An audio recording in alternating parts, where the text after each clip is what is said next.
Welcome to Fireside Reader. Settle in by the quiet crackle of the hearth, where the old world speaks in a voice warm enough to thaw the night. Here we retell the classics as living, breathing journeys, faithful to their hearts, bold in their telling, so you can step inside the story as if you were there. Tonight, draw a little closer. The Moor is a long way off, but its wind finds every window. Act 1, The Legend and the Footprints. London held its breath in a low, unambitious fog, the sort that makes even courage walk with quieter steps. At 221 B. Baker Street, the morning performed its small rituals, the kettle insisting on its right to sing, the coal adopting a temperamental glow, the streets beyond murmuring with carriages and unresolved opinions. If you had stood in the doorway, as I did, you would have seen the familiar kingdom of cigar ash and chemical vials, of newspapers folded like origami problems, waiting for a mind to unfold them, and Sherlock Holmes adrift in his armchair, as though the chair had been built to cradle a question. On the hearthrug lay a walking stick, bulldog-handled, well-balanced, the sort of staff a man hopes will outlive him. Whoever had left it had done so reluctantly, because no man abandons a companion like that without a reason. Holmes did not look at it. He did not need to. He could feel it in the room, as one feels a draft by its conversation with the skin. "Watson," he said, eyes half closed, "our visitor of the late evening returns by proxy. What do you make of his proxy?" I picked up the cane. The silver band wore its scratches like medals. CHM to JM, 1884 was engraved there, and beneath it the words, "To a trusty friend," which, like many compliments, was either perfectly true or perfectly wrong. I ventured a modest catalogue, a country doctor perhaps, a man used to distances and gratitude, a dog that leans to his left. Holmes smiled, thin, appreciative, not unkind.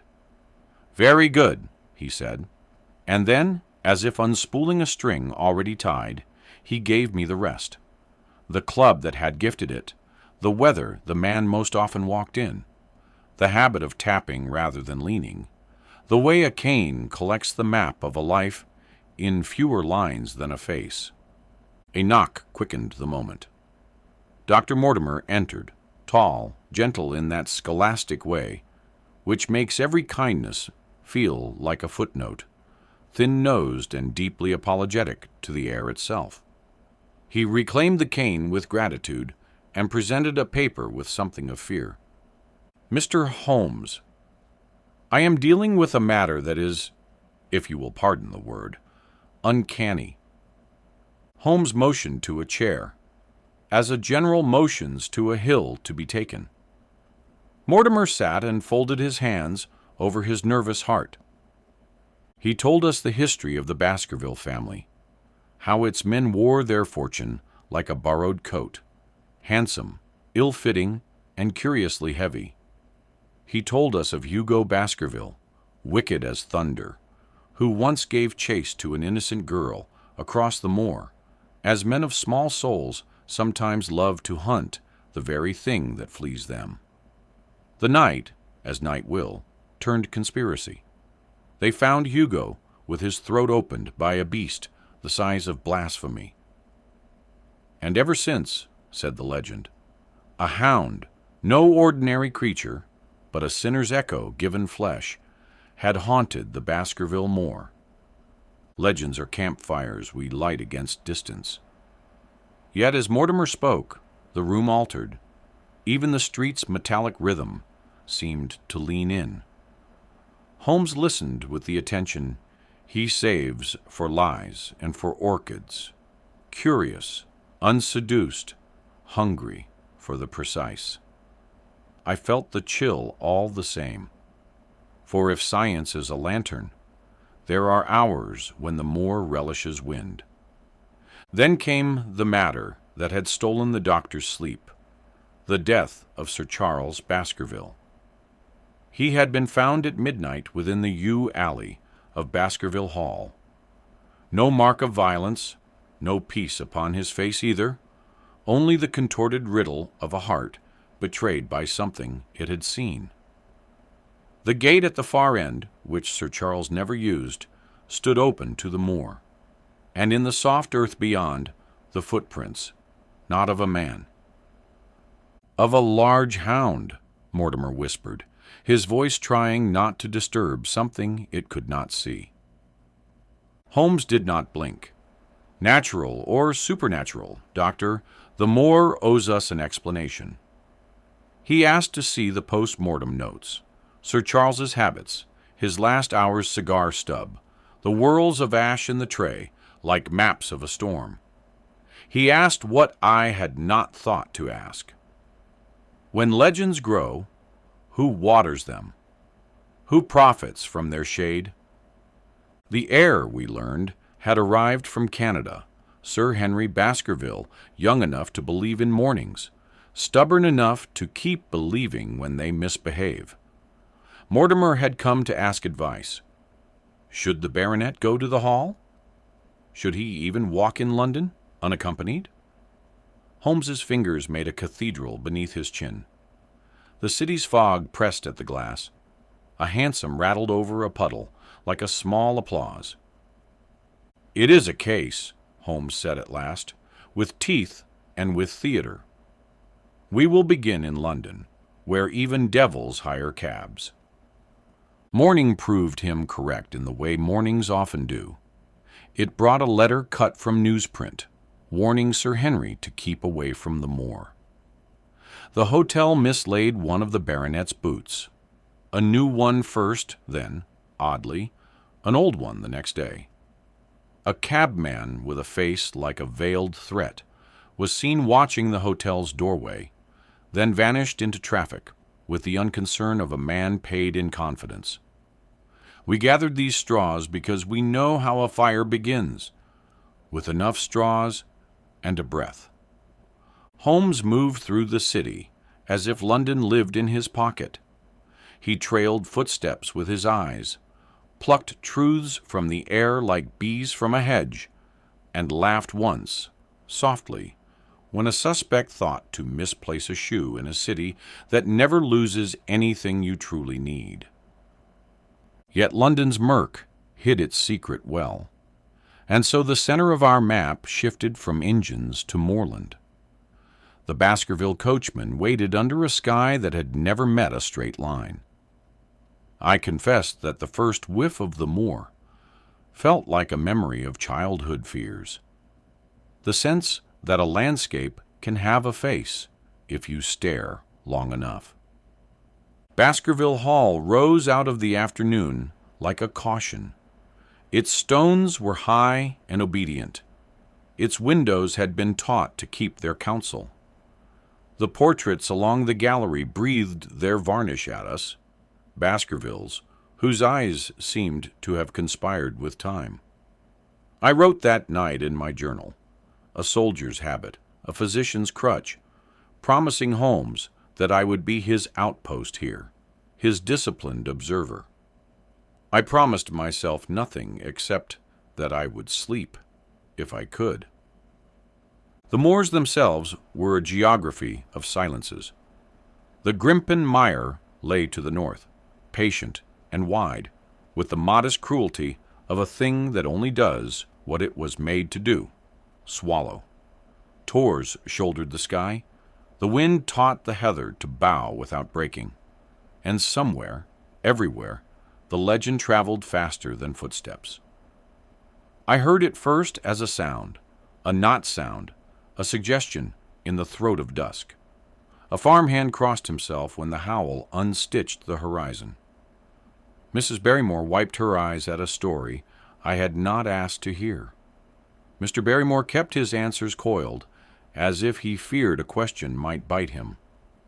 I searched for the obvious, in a place that preferred the ancient. I catalogued neighbors, the naturalist with a butterfly net and a past, the Stapletons, a brother and sister, so they called themselves, who smiled like a drawn curtain lets in just enough light to keep you from noticing what it is hiding. Laura Lyons, in the village, wrote letters that could set tinder alight. A convict had slipped his shackles and found the Moor to be a kindly mother to those who walk in shadows. 2 nights in, I saw a candle burn in an empty window across the hill. No house near it, only a line of stones that would have preferred to stay stones. And in the hall, I heard a sob at midnight, smothered and then shamed by silence. Barrymore denied it. His wife's hands denied him by trembling. From London, letters came from Holmes, thin, precise, immaculately shaved of any unneeded word. He asked me for measurements of footprints, for angles of gates, for the interval between a cry and its echo. He asked me, most of all, for patience. I sent him my diary pages like a soldier sends coordinates. And then the Moor answered. On an evening freighted with a weather that refused to declare itself, the howl came again. No fox, no hound of common blood. It seemed to lift the very hairs of the land. Sir Henry gripped the back of a chair until the wood remembered his fingers. I went out under a sky too empty of stars and found the mire glimmering with a thin skin of uncertain light. Far off, something moved. The convict, perhaps, or some other thing wearing the shape of a rumor. When dawn came, it found me still awake, as if sleep had been arrested by the night. I looked at the portrait of Hugo Baskerville, whose eyes had been painted by a hand that understood the appetites of men. The old legend pressed its face to the glass of the present. I wrote to Holmes. The Moor has a pulse, and something has learned to put its fingers there. Act 2. London Shadows. London has a talent for secrecy. It can fold a warning into the day's post, hide a pair of eyes behind a cab window, subtract a single boot from a gentleman's doorstep, and call the subtraction coincidence. Holmes called it prelude. The letter came first. A cheap envelope, addressed in an unremarkable hand, to Sir Henry Baskerville at the Northumberland Hotel. Stamped at Charing Cross, and bearing a message printed in stiff Little Island words cut from a newspaper column. As you value your life, or your reason, keep away from the Moor. Only the word Moor was written in ink, as if the compositor had run out of patience or of print. Holmes laid the scraps on a board, as a watchmaker might lay out springs and hairs. The Times, leading article, he said, almost idly. Coarse paste, applied rapidly. A woman's or a fastidious man's scissors. The ink, cheap. The hand, disguised, but not unpracticed. Posted within the hour of its making, to keep the paper trail warm. He held the envelope to the light, and measured the watermark with a glance. Charing Cross is a sea. This bottle would not float far. Holmes rang for bread and a boy. The bread was for us. The boy was for London. A freckled urchin answered to the name Cartwright, brisk and loyal in the sacred way of boys who have discovered that competence is a kind of magic. 23 hotels within a quarter-mile of Charing Cross, Holmes told him. You will ask to examine yesterday's Times. You are looking for a copy with a column shaved to stubble. You will tell the porter it is part of a harmless wager, and that there is a shilling's comedy in it for him if he laughs at the right time. Cartwright saluted the coins into invisibility and vanished with the lightness of a useful promise. While the boy conducted his liturgy of errands, we attended to the matter of boots. Sir Henry's temper was that of a patient man permitted, at last, a small complaint.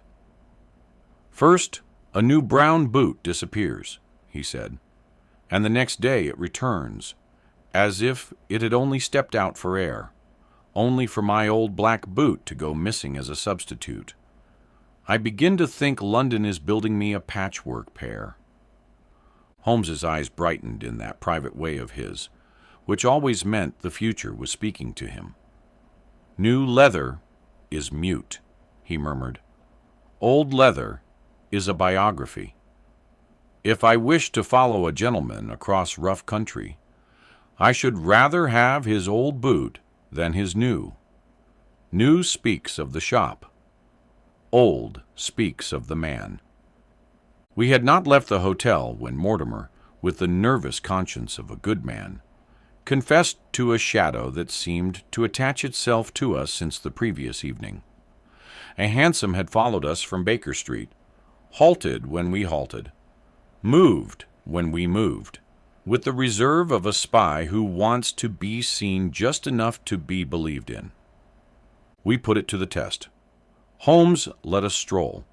He himself slipped behind a column, and then into the street, with the ease of smoke becoming air.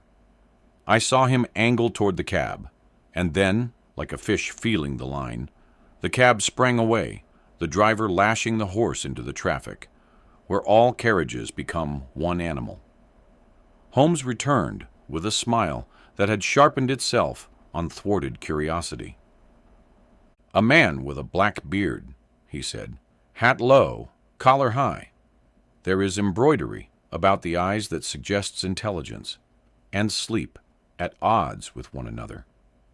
He is an observer who wishes to be admired for his caution." We were still speaking of the beard when Cartwright returned, scuffed, proud, and empty-handed. No hotel admitted to a Times disfigured by scissors. Holmes did not rebuke him. He never rebuked industry, even when it failed. Then our correspondent reads his paper at home, or he is wise enough to purchase two. He let the problem rest as a hunter lets a quarry drink. We dined that night with Sir Henry and Dr. Mortimer, our conversation moving between the natural and the uncanny like a pendulum that could not choose a side.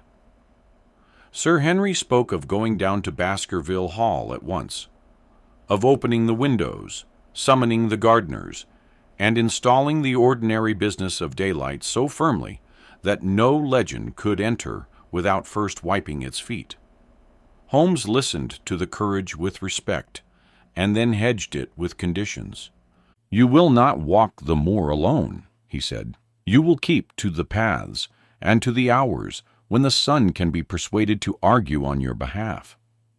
You will take, if you have one, a revolver that shoots straight and the habit of not using it. And you will accept, without argument, that doctor. Watson goes with you." Sir Henry protested only long enough to satisfy his pride. "I'll be glad of the doctor's company," he said. "A man sleeps better for the sound of a sensible friend breathing in the next room." There remained in London a coil that Holmes would not yet pull. He sent a telegram to Mr. Barrymore, the butler at Baskerville Hall. "Is all prepared for Sir Henry's arrival? To be delivered only into Barrymore's hands."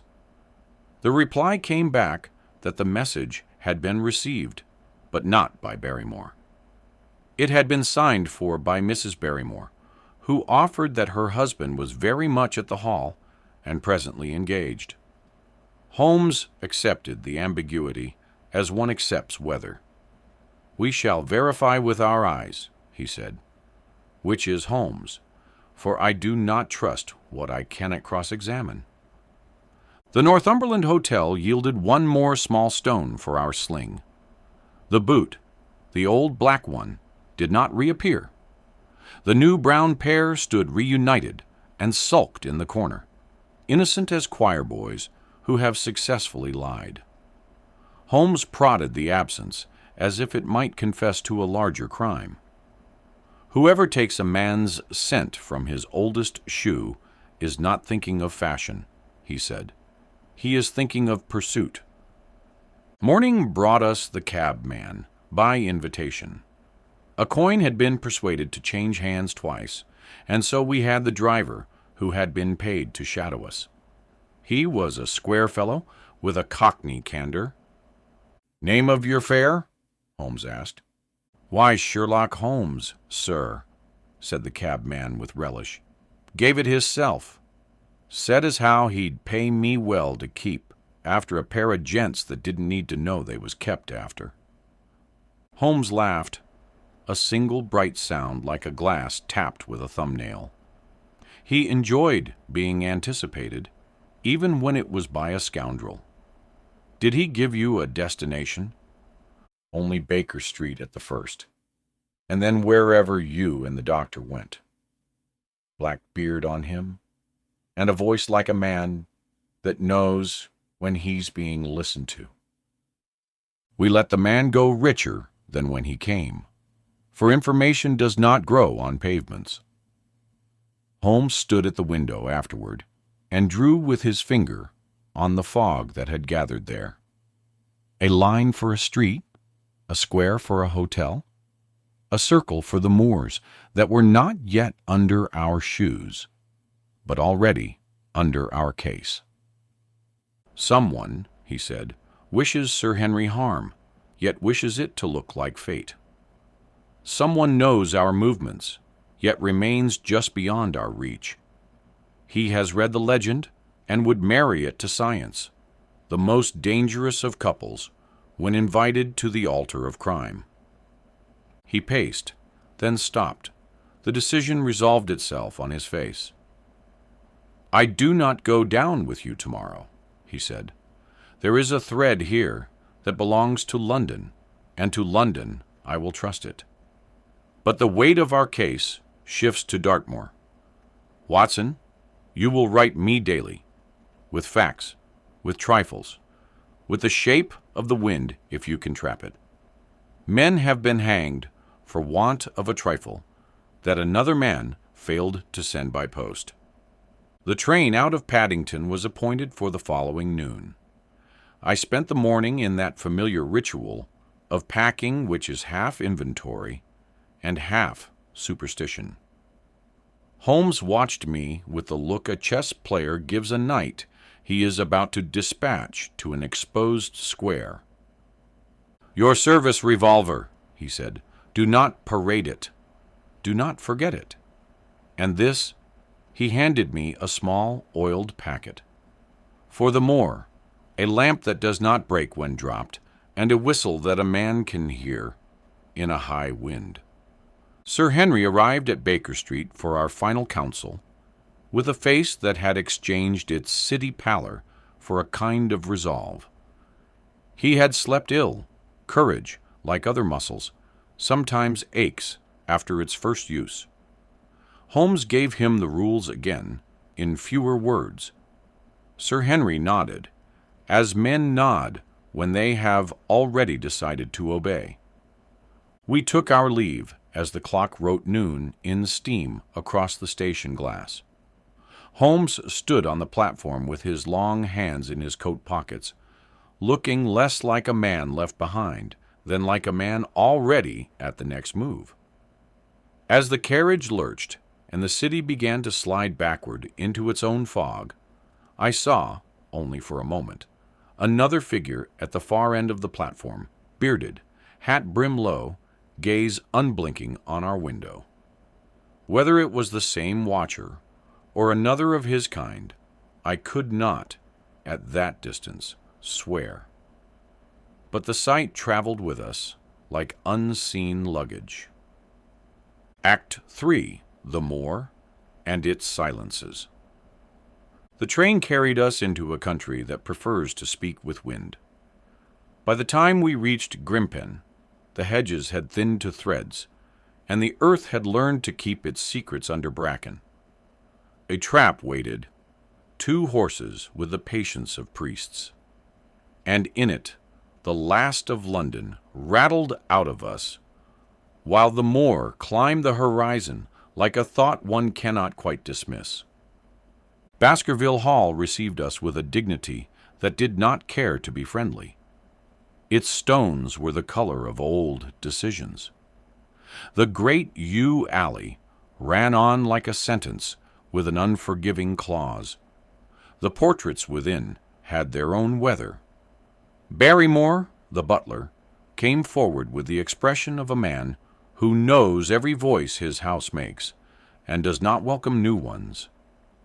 His wife followed, gentle, eyes tired to the rim. I will set this act chiefly in the manner of my diary, for it is the most honest way I know to trap the shape of days that wish to slip. Watson's Journal. October 3rd. We sleep under a ceiling high enough to hear the wind think. Sir Henry bears himself well.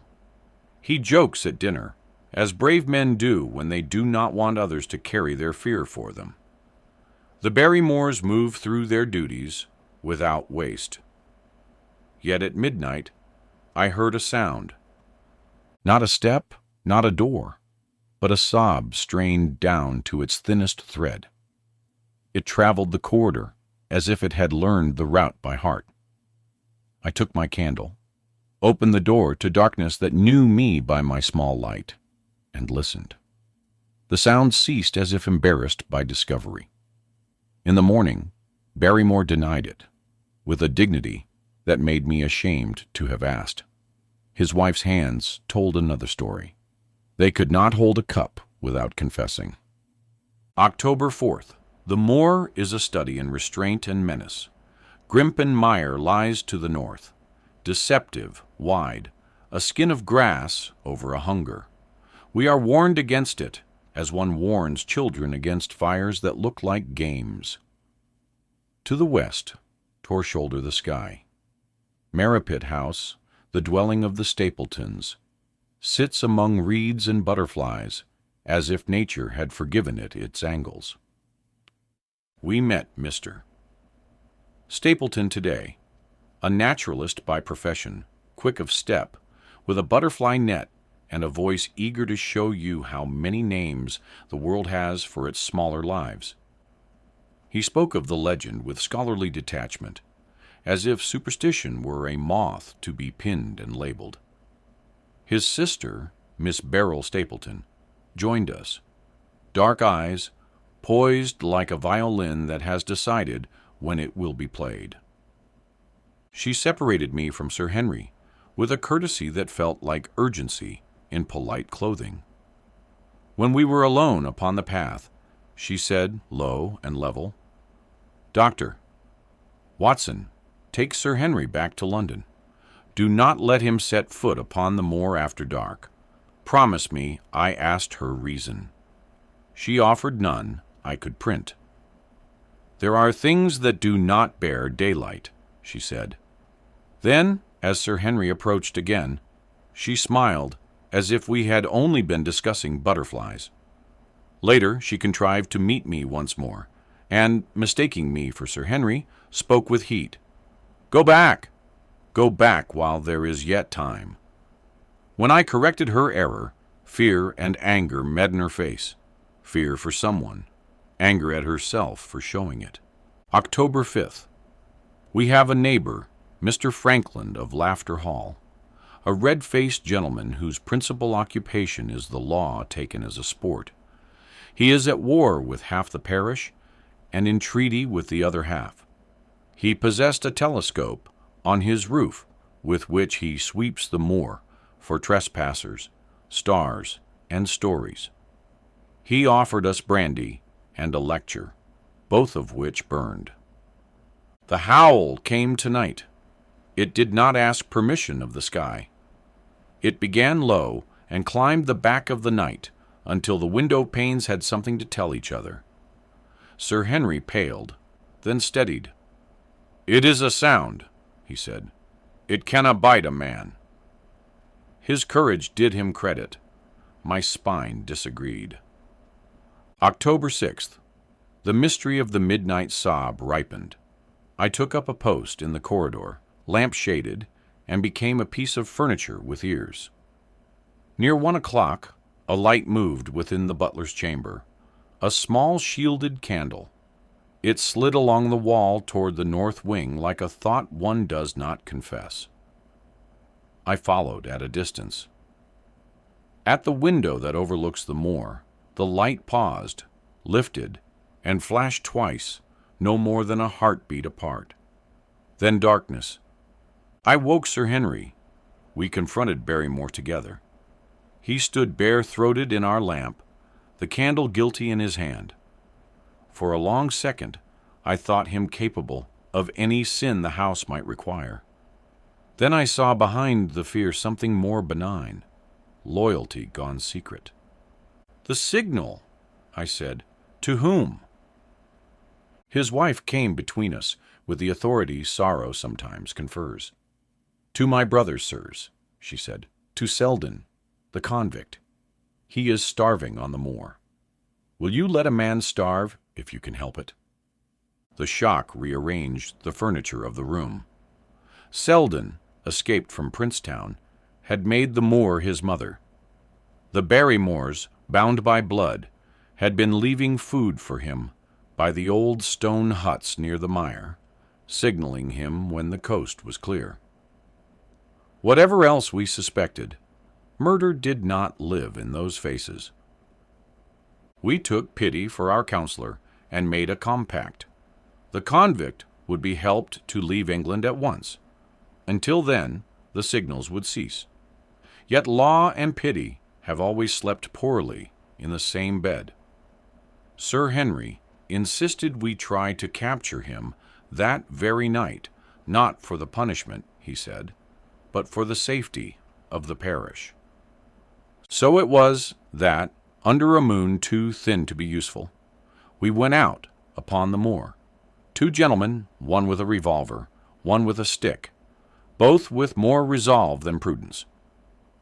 We found the hut. We found the food gone, and the wrappings strewn with a neatness that argued haste, without panic. And then we heard it, the cry of a man at a distance that felt like a memory of our own voices. We ran, as men do when the night seems to have borrowed their names. The cries ended in silence that did not return what it had taken. A shape moved along the skyline, a figure on a tor, tall, still, watching. Not Selden. This had the patience of someone who lives by patience. I lifted my lamp. The flame battered its glass in the wind. The figure neither advanced nor fled. It merely observed us as if we were facts in a notebook. We did not catch Selden. The Moor is a better hunter than we are. We returned to the hall with damp coats, and the sense that our case had acquired a second watcher, one we had not employed. October 7th. I wrote to Holmes with more facts than conclusions. I set down the warning from Miss Stapleton, the signals, the convict, the figure on the tor. I added that Sir Henry had shown a fondness for Miss Beryl that might, if cultivated, become a policy. Mr. Stapleton's eye upon that prospect struck me as the look of a collector who sees a rare specimen reach for another hand. October 8th. The village offers names as a hedge offers thorns.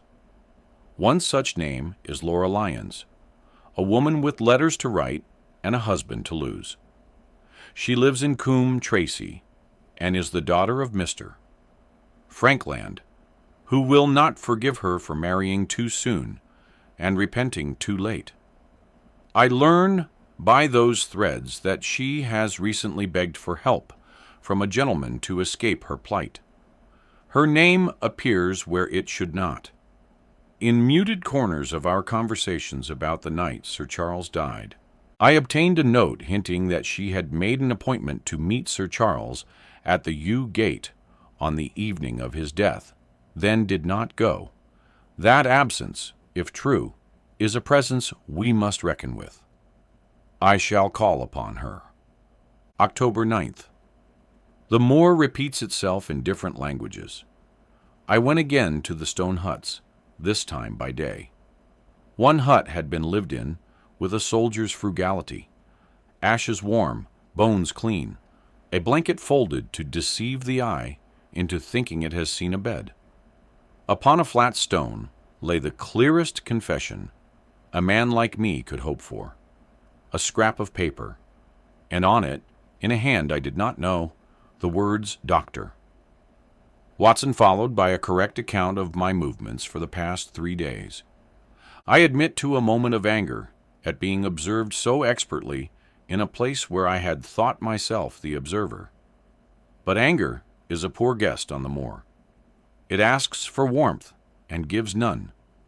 I resolved to keep my temper and enlarge my eyes. October 10th. Sir Henry walked with Miss Beryl. The path chose to narrow at strategic moments. Mr. Stapleton appeared and disappeared with the speed of a man who knows shortcuts in more than geography. He was all smiles and enthusiasm, for butterflies, for bog plants, for anything except the subject of love, which soured him at once. When he found the two young people alone, he interposed himself with a grace that looked like an apology and felt like a gate. When later I challenged him, in the way a doctor challenges a man, to speak plainly about a pain he has renamed, he apologized with lavish words and little surrender. "My sister is all I have," he said. "The moor is not a kind place for attachments." He smiled as he said it. The smile did not reach the moor. October 11th. The howl again, nearer. Sir Henry pretends that the sound angers him more than it frightens him. Anger is a scaffold some men build when the ground shakes. I cannot cure fear with medicine. I can only measure it by the pulse. That same night, I returned alone to the stone hut with the intention of waiting. The figure on the tor had the patience of weather. I adopted the patience of a doctor at a sickbed. The hours laid themselves side by side like bones. Wind rehearsed arguments with the canvas of my coat. Near dawn, footsteps. A man came to the hut with the caution of a hunter and the quiet of a scholar. I stood. The lamp made its small circle. "Good evening, Doctor."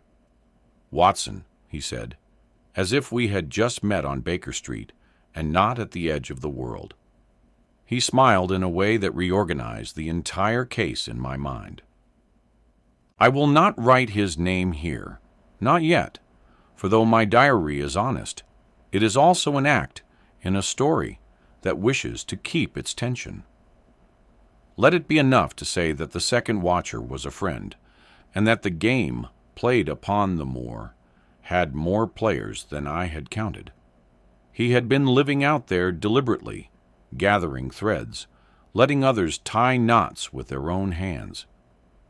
He questioned me. I gave him all I had.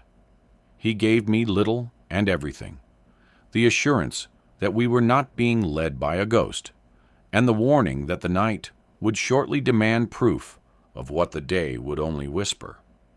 ACT 4. Masks and Howls. Night on the Moor is an editor that prefers strong verbs. It deletes the qualifying adverbs, tears out the moon if it can, and writes howls in the margins. We had thought ourselves the authors of our movements.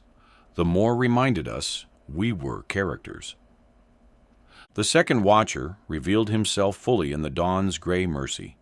Holmes, spare, mud to the knees, a day's beard like shorthand on his jaw, and eyes that had been sleeping with open lids. He had lived in a stone hut, supplied by a lad whose resourcefulness would have fed a regiment. He spoke little. His presence did the speaking. We found a rock, a tin of tongue, and a plan. "Stapleton," he said, tasting the name as if it might hide grit. "A man who collects butterflies by day, secrets by night, who keeps a sister like a charm in his pocket, yet lets the charm warn strangers, who knows the Moor as a thief, knows alleys. There is a pattern, Watson, and it is willing to be seen. We set about seeing it. The day's errands were two, Laura Lyons, and the howl that had begun to itemize our sleep. Coombe Tracy received us with the smell of paper and disappointment. Mrs. Laura Lyons was a beauty with yesterday in her eyes. She had written to Sir Charles, yes. She had begged his help, yes. She had meant to meet him at the Yew Gate, yes, and at the last had stayed away under a new instruction that promised deliverance without scandal. Who had given that instruction? She would not say at first. Then the dam in her resolve broke on its weakest seam, and out came the name, Stapleton. He had advised, he had promised, he had whispered assistance like a priest hearing a confession he intends to sell. We left her with more dignity than she had been loaned. Holmes's mouth became a straight line on which thoughts marched two at a time. We turned our feet to the tors as the light reeled back. It was that hour when distances are liars, and every shape is a memory you cannot place. The howl ripped the sky. Not near, not far, everywhere. We ran toward it as one runs toward the cry of a child, without thinking what one would do when one arrives. We arrived to death. A man lay at the bottom of a slope, neck broken by a fall that had already forgotten him. His clothes were Sir Henry's. The old suit Barrymore had passed along for charity, and that charity had delivered to a convict. The face, when we turned it to the light, was not the baronet's. It was Selden, the poor animal, who had been hunted by hunger, and then by something that did not leave prints. Kindness, repaid by cruelty, Holmes said softly. We came to save a fox, and found the hounds had saved us the trouble by killing the wrong beast. He examined the ground with a lover's attention. There, upon a rock, were marks, scrapes, as of pads shot in something that did not belong to nature. Further on, the mire received whatever had passed with the politeness of a hostess who does not ask names. From the ridge above us, a lantern winked and went dark. We lifted ours. For an instant, as if a curtain were blown aside, and then fallen again, I saw Stapleton's outline on the crest, hat brim low, posture easy, as of a man who finds himself exactly where he intended to be. When our light sought him, the crest had only wind. We bore Selden to a shepherd's hut, and left him to a law that would arrive late and claim punctuality. Then to Baskerville Hall, where grief and shame took seats near the fire. Mrs. Barrymore wept without correcting her posture. Barrymore stood with his hands aslant, like a man braced for a blow that had already fallen. Holmes asked only one question. Who told you to give Sir Henry's clothes to the man on the moor? The gentleman from Merripit House, Barrymore said at last, not meeting our eyes. He said the convict must have decent garments if he were to get clear of the country. He said it would be Christian. Christian, Holmes repeated, with a dryness that would preserve fruit. Morning made a policeman of the sun. It peered into places that had preferred privacy. We visited Merripit House on a pretext that did not convince even the door. Stapleton greeted us with the freshness of a man whose nights are never trespassed by guilt. He was charming about the moor, about butterflies, about the weather. He was icily uncurious about death in his neighborhood. Beryl offered tea, and a silence composed of warnings that could not be spoken twice. Holmes's eyes worked independently of his conversation. They inventoried boots by the door, one pair with a peculiar stain at the welt. They counted walking sticks, noted the leashes that had no dogs, marked a closet whose air was too recently disturbed. On the wall, a portrait of Hugo Baskerville presided with the air of a man tired of being blamed for his descendants. Holmes stood before it longer than courtesy requires, and then, with a small act of vandalism, moved the lamp so that the light struck the face from a new angle. The centuries rearranged themselves. In the altered light, the cruel mouth softened, the hair receded, the brows took on a familiar economy. Stapleton, shorn of whiskers and sins, looked back from that painted villain with an intimacy I could not mistake. "A Baskerville," Holmes said later, when the reeds had put a mile between us and the house. "A hound set on a scent that is inheritance. He has been patient. He has worn other names and lived in other counties. He has collected insects and women with the same technique. Approach, stillness, the sudden net. He has a wife he calls his sister, to give his courting the innocence it would otherwise lack. He has a swamp for a backyard and a myth for a weapon." "And Beryl?" I asked, thinking of the warning on the path. "A victim pressed into the work of a lure," Holmes said. "Not a partner, an instrument. Instruments crack when played too hard. Do not be surprised if this one breaks to warn us." By afternoon, Lestrade arrived from Scotland Yard, disguised as an ordinary man. He was brisk, useful, and properly skeptical of both ghosts and geniuses. Holmes outlined the trap with the coolness of a surgeon planning an amputation. "We shall invite Sir Henry to dine at Merripit House," he said. "Let him walk home after, alone, or alone as far as the howl believes. We will hunt the hunter. The hound exists, Watson. It is muzzled by daylight and fed by fear. We must meet it where its keeper believes it sovereign." Sir Henry accepted the plan with the courage of a man tired of being hunted by sounds. We armed ourselves without ceremony. Lestrade polished his little revolver until it looked like a thought made metal. The evening drew its net. Mist rose from the mire and lay along the ground like a rumor that did not need a mouth. Sir Henry went in by Stapleton's gate with a handshake and a smile too formal for friendship. We took our positions in the heather between Merripit and the yew alley. The three of us spread as hunters spread when they mean not to miss. The moor held its breath. Somewhere a bittern made its clockwork sound. Somewhere else the bog spoke in bubbles. We waited until waiting became our occupation. Then, without preface, the howl. It did not come from a throat. It came from the shape of the land. It gathered fog to itself as a cloak and drew fear from the stones like moisture. A shape moved in it, low, massive, unnatural in its glow. Holmes's hand touched my sleeve once, a signal not to fire too soon, and then left me. Sir Henry's footsteps sounded on the path ahead, quickening. The night lifted its head. Act 5. The Hound. The Moor arranged the scene.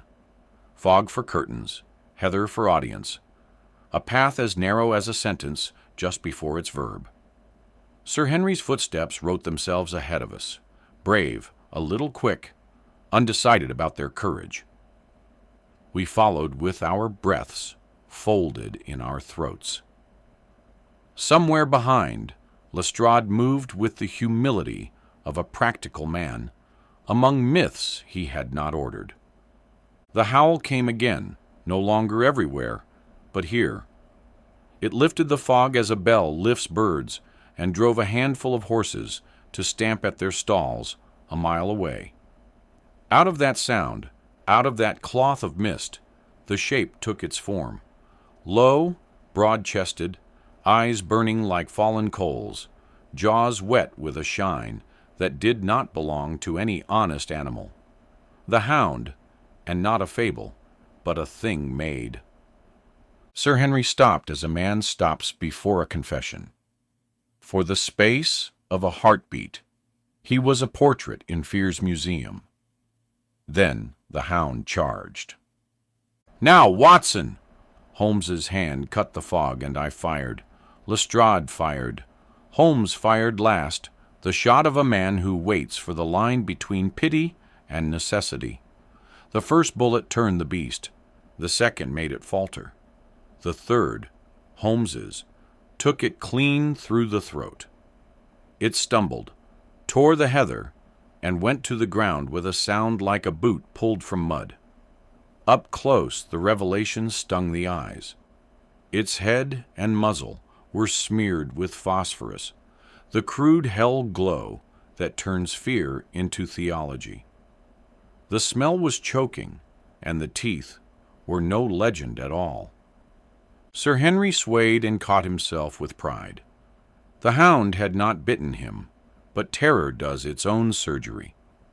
We gave him brandy and found his pulse returning like a bird to its hedge. Holmes's gaze had already moved on, to the smear on the muzzle, to the leather collar scored by a heavy chain, to the claw-raked strip of turf, where panic had tried to write its way out of the world. "Alive will do for now," he said of Sir Henry.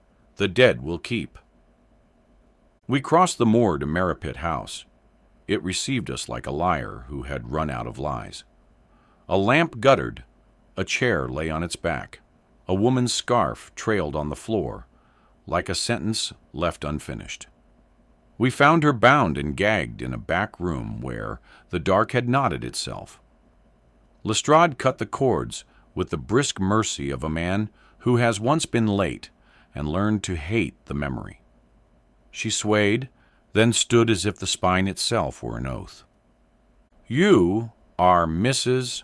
Stapleton," Holmes said. She flinched. The false name fell from her face. "Yes, not sister, wife. He used me to warn Sir Henry, then punished me for it. He meant to finish it tonight." "Where has he gone?" "The mire," she whispered. "He knows its safe line, stakes and wisps to market. There is an island in it. He keeps things there." Holmes nodded once. "Then we will go to where things are kept from being seen." We left Lestrade to tend Sir Henry, and set out with Mrs. Stapleton, as far as her courage would carry her. Beyond that point, the moor became a conversation between earth and water, low, endless, and quietly cruel. The fog drew close, a shawl around a secret. There were signs if you had the eyes Holmes possesses. The faintest pale stake, a sag of rush where a foot had tested and dared, a rag of handkerchief tied to a thorn, a breadcrumb of cloth. A light trembled in the vapor ahead, then failed. A shape shifted. "Stapleton!" I called. Foolish, perhaps, but I have never liked a man to die without his name being present. He turned, the neat schoolmaster trimmed down to malice. "Back," he said, voice polished and bloodless. "You have no warrant in the mire." "We brought a stronger thing," Holmes answered. "Proof." Stapleton slid a pace left. The bog answered with the softest sigh, an intimacy. His shoe vanished to the ankle, then the knee. He seized at a stake he himself had planted. It came away in his hand with a delicate ethics of justice. The mire does not hurry, it persuades. He made no great cry, only a small, astonished sound, like a man who has mislaid a fact, and then the fog folded where he had been. A bubble spoke once, and was quiet. The Moor, having eaten its own story, licked no lips. Holmes watched, face unreadable. "A Baskerville by blood," he murmured, "but not by honor." We found the island by its stubbornness. It rose underfoot with the relief of a word remembered. A low shed crouched there, iron-latched and recently bruised by haste. Inside, a chain that had learned the measure of a huge throat, bones yellowed into the theory of a meal, a rag rank with phosphorus, and a small tin whose breath stung the eyes. Tossed aside with contempt for his tools, lay a single cracked black boot, Sir Henry's, eloquent with the scent of a man. Holmes lifted the boot at arm's length. "Our Hound needed a road to a soul," he said. "This was the road. And this," he tapped the tin, "the hired devilry." By the time we returned, the fog had learned to climb stairs. Mrs. Stapleton sat by the hearth at Merripit, not begging heat, only proof something still could be warm. Her tale poured clear. Stapleton, Baskerville by a back stair of the family tree, had changed names like coats. He found the legend and chose to wear it, stitched to a calculation. A fortune ahead if Sir Charles's weak heart met the right knight, and Sir Henry followed. He had lured Sir Charles to the yew alley with a letter written by Laura Lyons's hand and purpose bent by Stapleton's promises. He had stolen Sir Henry's boot to give the Hound a pilgrim's scent. When fear did not finish the work in London, he moved the play to his private theater. These bogs, this dog, that tin. "Did you try to save Sir Henry?" I asked her. "I tried to save his soul," she said. "He beat me for it."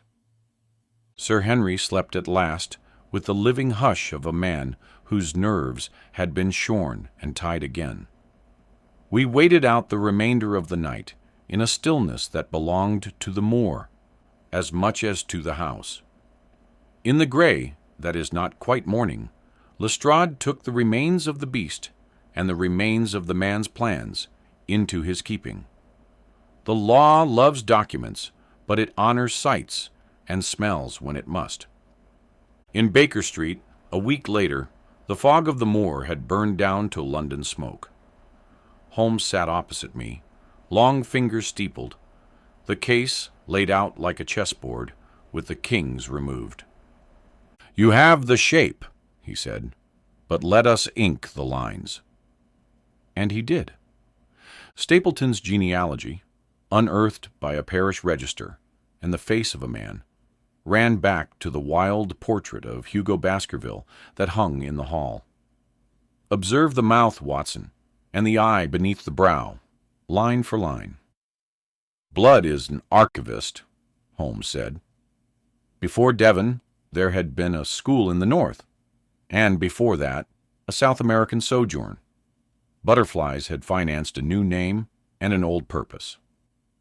The bearded watcher in London, the stolen boot, the false sister, who was in truth a wife, forced into complicity, each piece found its necessary neighbor.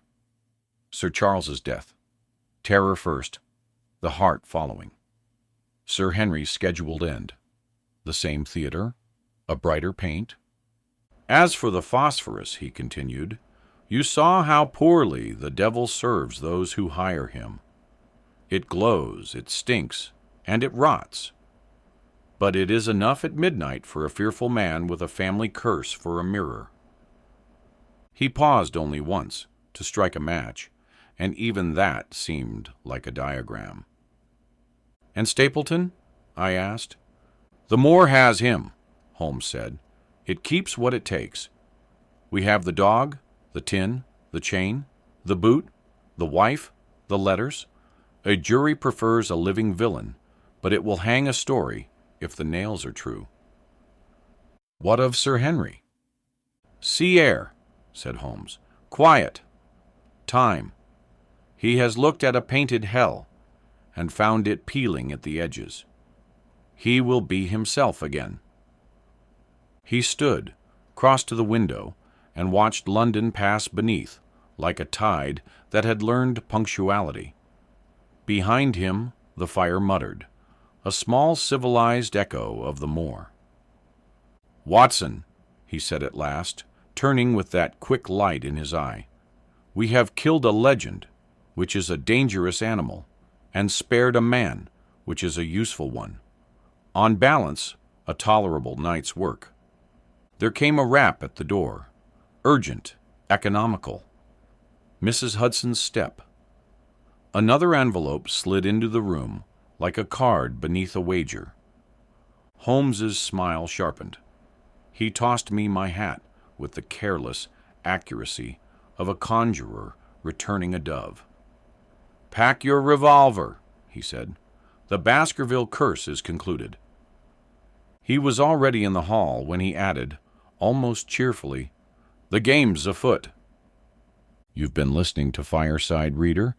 Thank you for joining us for this journey through one of the great classics of literature.